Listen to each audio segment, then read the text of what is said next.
তো কালকে অনেক সুন্দরী আমাকে জিজ্ঞাসা করেছিল, দিদিভাই তুমি কোথায় গিয়েছিলে? তো আমি চলে গেছিলাম মা দুর্গা আশ্রমে, যেটা ধুবুলিয়ার শেষে এবং বাহাদুরপুর স্টেশন থেকে মাত্র কিছুক্ষণ।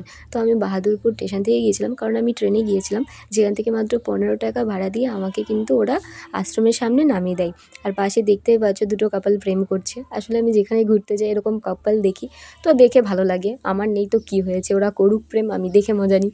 তো আমি যখন ওখানে যাই ওটা বন্ধ ছিল, কারণ আমি 12টার পরে গিয়েছিলাম, আর 12টার পরে কিন্তু 1:30 পর্যন্ত এটা বন্ধ থাকে। 1:30টার পরে আবার কিন্তু ওরা খুলে দেয়।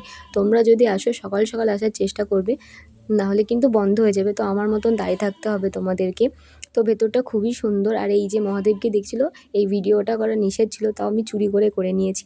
আর সবথেকে এখানকার সৌন্দর্য হলো মহাদেব, যেটা জলের উপর বসে আছে। আর এটা হলো প্রণামী বক্স। এই আশ্রমে ঢুকতে কোনো রকম টিকিট লাগে না।